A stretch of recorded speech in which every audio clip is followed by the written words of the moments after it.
भगवान ने कहा जाकर आप लोग युद्ध प्रारंभ करिए। देवता युद्ध करने गए।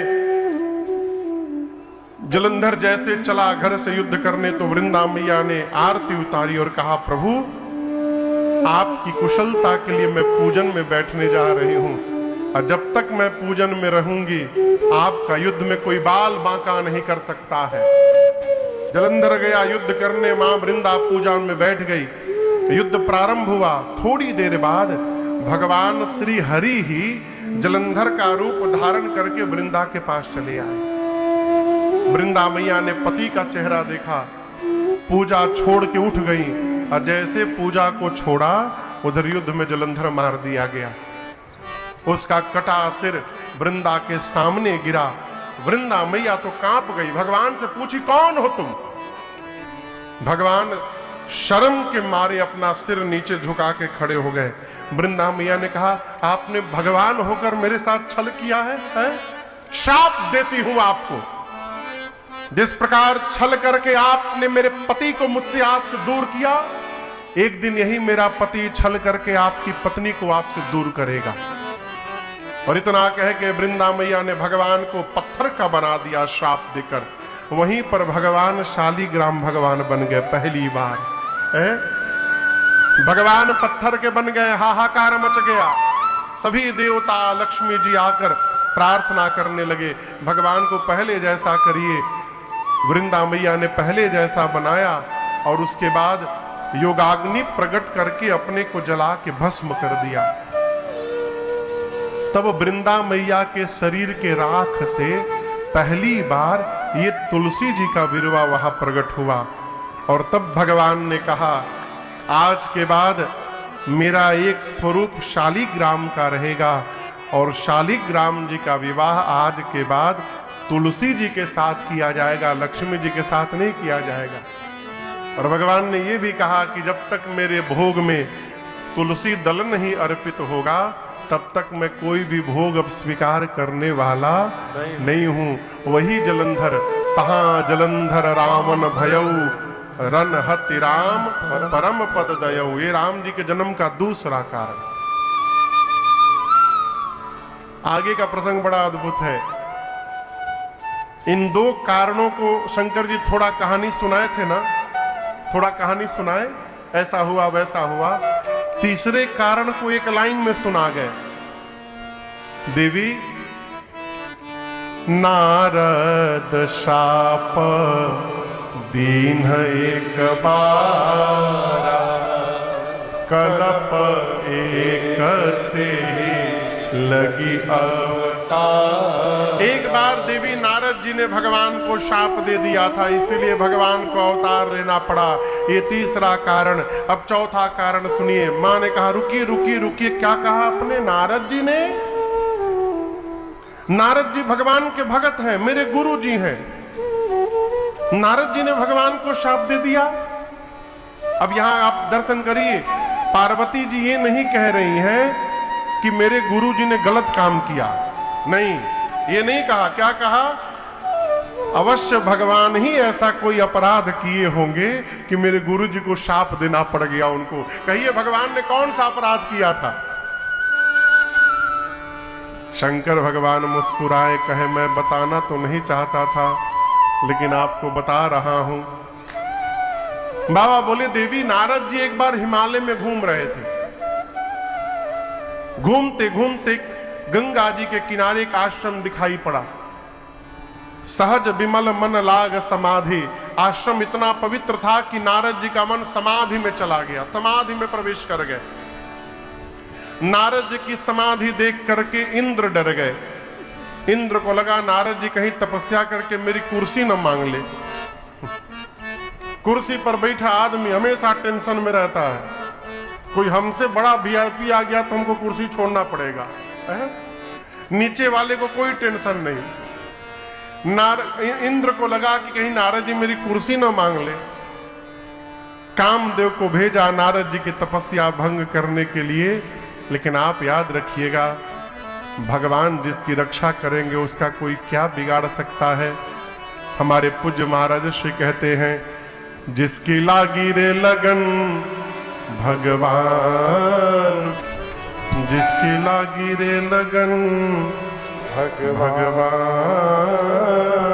में, उसका दिया रे जलेगा तूफान में। कामदेव आए नारद जी की तपस्या तोड़ने और हार गए, नहीं तोड़ पाए, पांव में गिर गए। लेकिन यहां दर्शन करिए, जैसे कामदेव नारद जी के चरण में दंडवत किए, नारद जी की आंखें खुल गईं। इसका क्या मतलब? काम के प्रभाव ने जिस ध्यान को नहीं तोड़ा, कामदेव के प्रणाम ने तोड़ दिया। ये प्रसंग कहता है, जीवन में जब प्रतिष्ठा मिलने लगे तो जीव को बहुत सावधान रहने की आवश्यकता होती है?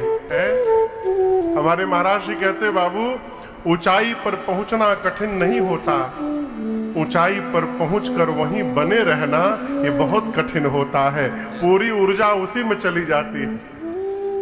प्रणाम किया कामदेव ने, नारद जी ने आंखें खोल दी। कामदेव ने कहा, मैं आपके ध्यान को तोड़ नहीं पाया, मुझे क्षमा करिए। नारद जी मुस्कुराने लगे, कहे जाओ क्षमा किया। नारद जी सोचे, काम तो शंकर जी के भी ध्यान को नहीं तोड़ पाया, बाण चलाना पड़ा था। लेकिन शंकर जी क्रोधित हो गए थे, अब मैं मुस्कुरा रहा हूं, यानी शंकर जी केवल काम पर विजय प्राप्त किए और मैं काम क्रोध दोनों पर विजय प्राप्त कर लिया हूं। मैं तो मुस्कुरा रहा हूं, अरे मैं शंकर जी को हरा दिया। जैसे मन में भाव आया, सीधे पहुंचे शंकर जी के पास कैलाश।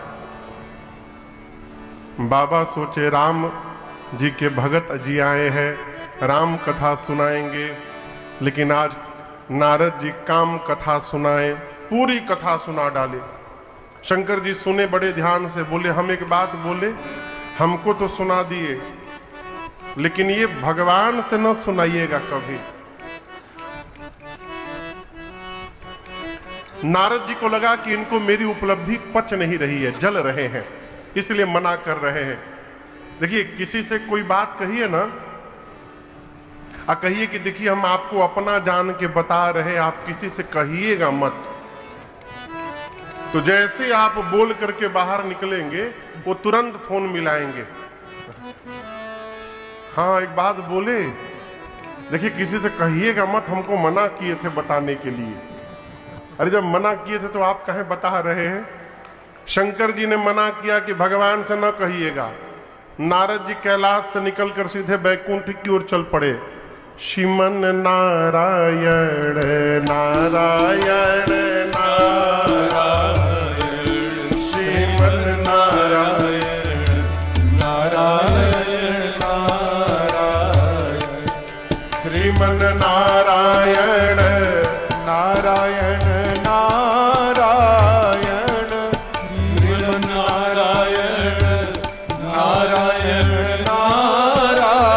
नारायण, भजमन नारायण नारायण नारायण, भजमन नारायण नारायण नारायण, नारायण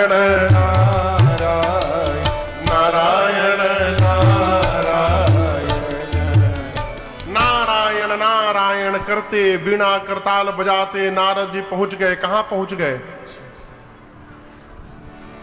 क्षीर सागर पहुंच गए। कहां पहुंच गए?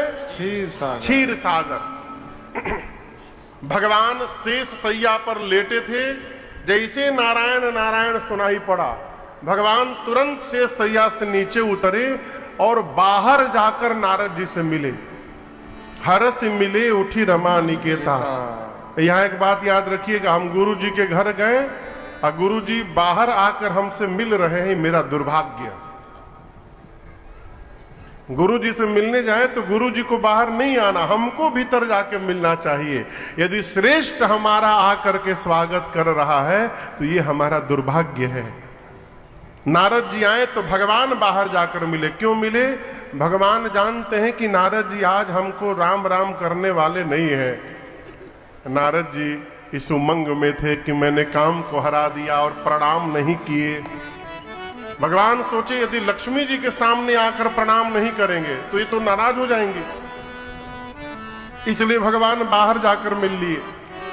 आए, नारद जी को ला करके बैठे। अब नारद जी परेशान है मन ही मन की कैसे बताऊं कामदेव वाली बात। तब तक भगवान ने छेड़ दिया, और कहिए नारद जी, बहुत दिनों बाद आपने कृपा की है। अब नारद जी यही तो ढूंढ रहे, बोले क्या बताएं प्रभु, हम बहुत पहले आने वाले थे, लेकिन हम ध्यान में बैठ गए, ऐसा हुआ वैसा हुआ, कामदेव आए, हार गए। यद्यपि भगवान शंकर ने मना किया था, लेकिन नारद जी माने नहीं, सब बता गए। अब भगवान समझ गए तो अहंकार हो गया भगत जी को, यदि अभी नहीं समाप्त करूंगा तो ये विकराल रूप ले लेगा। नारद जी प्रणाम करके चले। रास्ते में भगवान ने माया रची, माया का नकली नगर डी नगर, आप जो कह रहे थे डी नगर, माया का डी नगर, माया का राजा। अब भगवान की माया ही राजा की बेटी बन गई विश्व मोहिनी। नारद जी बोले जाते समय तो ये सिटी नहीं था, आते समय कहां से आ गया। भीतर गए, देखिए बहुत सारे राजा आए हैं। पता चला कि आज ही इस राज्य के राजा की बेटी का स्वयंवर होने वाला है। राजमहल में चले गए। राजा जी ने खूब स्वागत करके बिठाया और अपनी बेटी विश्व मोहिनी को बुलाकर कहा, मेरी बिटिया का आज स्वयंवर होने वाला है। हाथ की रेखा देखिए तो इसमें क्या क्या लिखा है। नारद जी पकड़े हाथ और देखने लगे चेहरा। गोस्वामी जी बोले कई बहुत देर तक देखते रहे। तब राजा ने कहा, रे महाराज, हाथ देखने के लिए कह रहा हूं, चेहरा देखने के लिए नहीं कह रहा हूं। हाथ में देखिए क्या लिखा है। उस कन्या की हाथ में रेखाएं कह रही थी, जो अमर होगा, जो तीनों लोक का स्वामी होगा, युद्ध में जिसको कोई परास्त नहीं कर सकता, वही इस कन्या का पति होगा। और नारद जी इसको उल्टा पढ़ गए। नारद जी का पढ़ लिए, जिससे विवाह हो जाएगा वही अमर, वही तीनों लोक का स्वामी, उसको कोई परास्त नहीं कर पाएगा। इस बात को तो छिपा गए।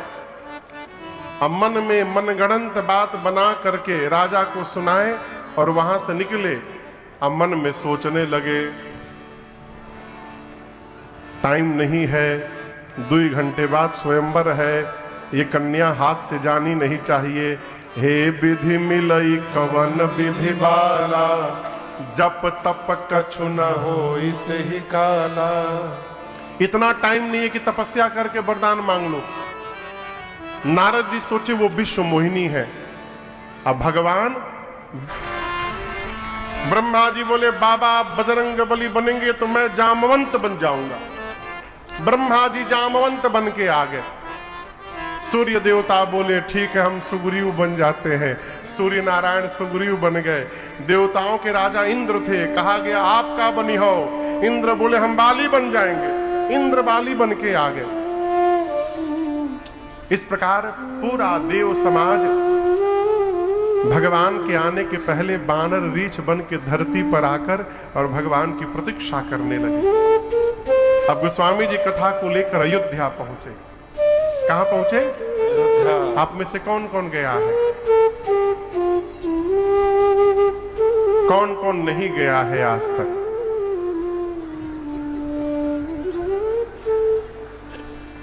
इतने सारे लोग आज तक अयोध्या नहीं गए। हाँ, वहां जाने में वीजा भी तो लगता है ना, पासपोर्ट है, वीजा है, कितना कष्ट है। जहाज में टिकट मिले ना मिले। कौन कौन जाना चाहता है अयोध्या? देखा देखी हाथ ना उठाइए। जो जो जाना चाहता है मेरे रघुनाथ जी से आज अर्जी लगा दे। ले चल अपनी नागरिया, ले चल अपनी नागरिया, अवध बिहारी सांवरिया, अवध बिहारी सांवरिया।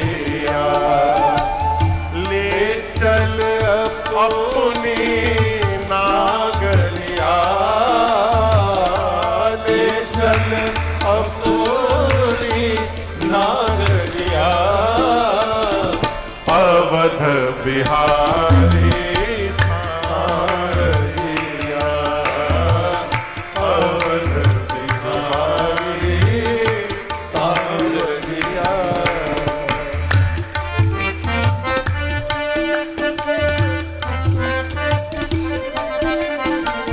सरजू के तीरा अयोध्या नगरी, सरजू के तीरा अयोध्या नगरी, सरजू के तीरा अयोध्या नगरी, सरजू के तीरा अयोध्या नगरी।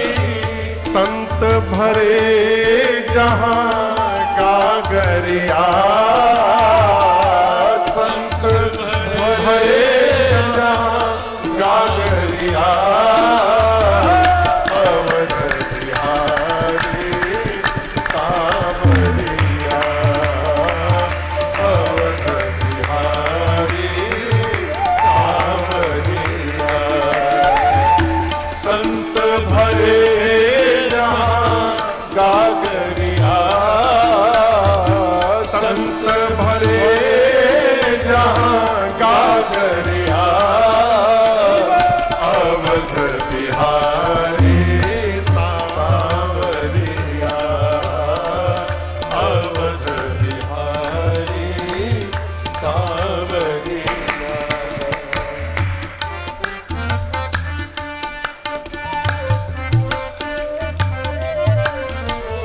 कनक भवन सिया रघुबर राजे, कनक भवन, कनक भवन, कनक भवन सिया रघुबर राजे।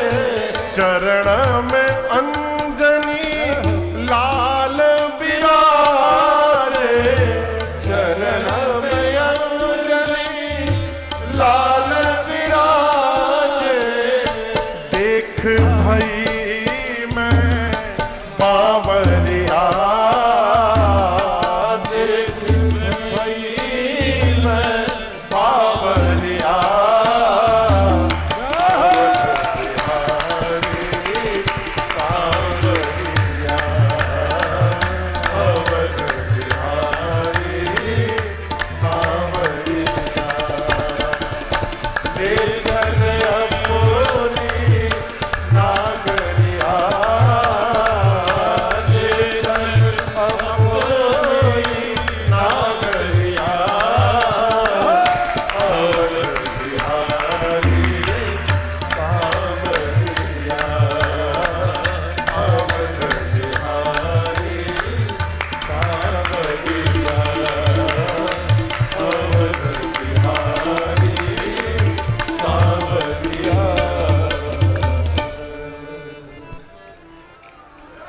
बोली अयोध्या धाम की, अवध बिहारी सावरिया। अगले वर्ष की रामनवमी अयोध्या में कथा निश्चित। इस वर्ष तो हम लोग बोकारो में रहेंगे रामनवमी में, लेकिन 2025-26 में श्री रामनवमी अयोध्या धाम में गाने का सौभाग्य प्राप्त हो गया है। जय जय। उसके आगे अमेरिका में 27 में अमेरिका रहेंगे रामनवमी में। अवध बिहारी सावरिया, ऐ अयोध्यापुरी। भगवान शंकर कहते देवी रघुकुल के मणि जिनका नाम महाराज दशरथ है, वेद बताते हैं धर्म की धुरी को धारण किए हैं। अब कोई जाएगा नहीं, 10 मिनट बैठिए और राम जी का जन्म होने वाला। बैठिए बैठिए बैठिए, क्यों हिली ना।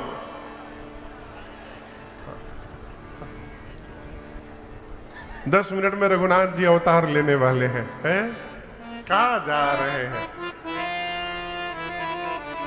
धर्म की धुरी को धारण किए हैं महाराज दशरथ। हृदय भगति, हृदय में क्या है? भक्ति।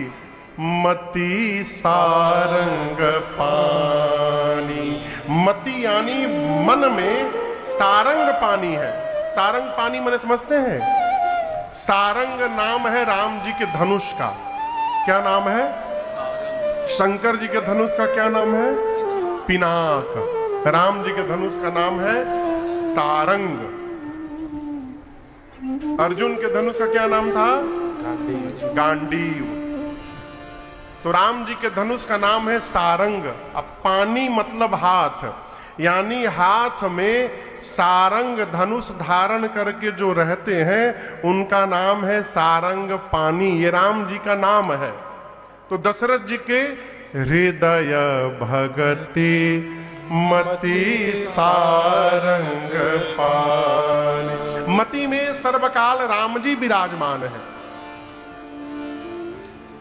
अब आप कहोगे महाराज अभी जन्म हुआ नहीं तो राम जी कहां से मति में आ गए? तो यही दशरथ जी महाराज पिछले जन्म में मनु जी थे। नैमिषारण्य में 23,000 वर्ष तपस्या किए थे। राम जी सीता जी दर्शन दिए थे। उस समय जो स्वरूप का दर्शन हुआ, नील सरोरुह नीलमणि नील नीरधर श्याम लाजहि तन शोभा निरखे कोटि कोटि सत्कार। उस समय जो राम जी का रूप दिखाई पड़ा और जो स्वरूप आंख में छपा, शरीर बदल गया हो परंतु वो दृश्य नहीं बदला। और दशरथ जी के रूप में जन्म लेने के बाद भी उस दर्शन की सुधि बनी हुई है, इसलिए मन में हमेशा राम जी विराजमान है दशरथ जी के। कौशल्या, कैकेयी, सुमित्रा जैसी जिनकी 3 देवियां हैं। एक दिन जीवन के चौथेपन में महाराज के मन में ग्लानि हुई। ग्लानि क्यों हुई? अनेक कारण है। एक तो कारण है कि महाराज जब इंद्रलोक जाते थे ना, देवताओं के राजा इंद्र के पास, तो इंद्र अपना आधा सिंहासन रिक्त कर देते थे महाराज को बिठाने के लिए। एक बार महाराज वहां से जब लौटे तो पीछे मुड़कर देखे, इंद्र अपने आसन को जल से धुलवा रहे थे। महाराज को बहुत कष्ट हुआ है, मैं ऐसा हूं कि मेरे उठने के बाद आसन धुलाया जाए। एक कारण ये। एक दूसरा कारण, मां कौशल्या ने एक दिन कहा, महाराज आपके बाद आपके पितरों को जल कौन देगा? ये कारण है। एक कारण और है, राम जी की एक बहन है, उनका नाम है शांता। क्या नाम है? शांता। एक दिन रक्षाबंधन का समय आया और शांता मैया महाराज को पकड़ के बहुत रोई। पिताजी, यदि मेरे कोई भैया रहते तो मैं उनकी कलाई में राखी बांधती ना आज। ये सुनकर महाराज को ग्लानि भई, और जैसे मन में ग्लानि भई, महाराज दौड़ कर गए गुरुदेव भगवान के पास। जाकर निज दुख सुख सब गुरहि सुना। महाराज अपना दुख, समाज का सुख सब सुनाए। गुरुदेव ने कहा, महाराज चिंता न करिए, आप एक बच्चे के लिए रो रहे हैं, मैं कहता हूं धरहु धीर होई हहि सूत चारी। एक नहीं 4 पुत्र होंगे और कोई सामान्य नहीं होंगे। त्रिभुवन विदित भगत वो अवतार लेंगे महाराज जिनकी कीर्ति त्रैलोक्य में विदित होगी।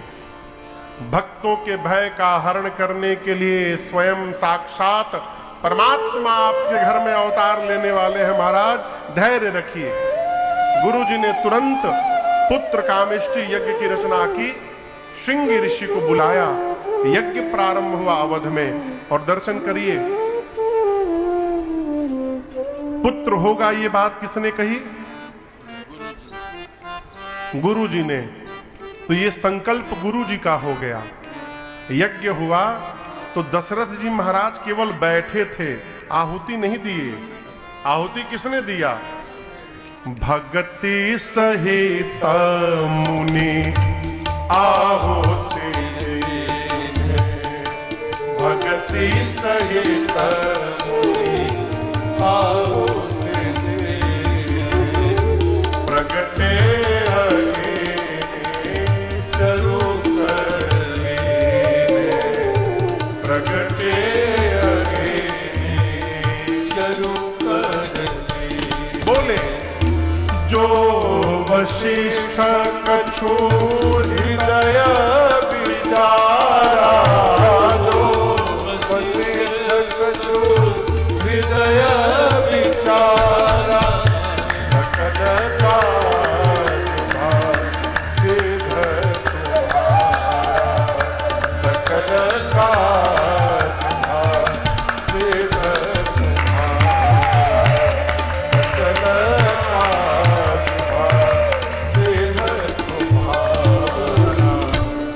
गुरुदेव भगवान ने आहुति दी, यज्ञ पूर्ण हुआ। यज्ञ के बाद अग्नि कुंड से साक्षात भगवान अग्नि नारायण प्रकट हो गए, प्रसाद लेके खीर का कटोरा।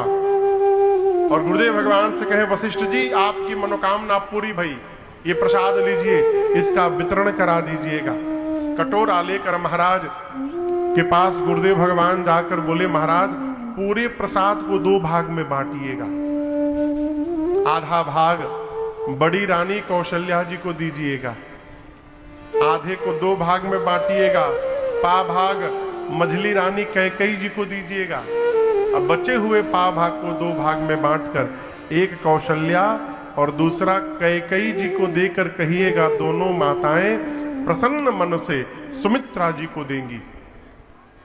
जैसे गुरुदेव ने बताया प्रसाद का वितरण भया, माताओं ने प्रसाद पाया। और आपसे बताऊं जैसे मैया ने प्रसाद खाया, मां के अंक में मेरे रघुनाथ जी आकर विराजमान हो गए, प्रभु मैया के अंक में आ गए।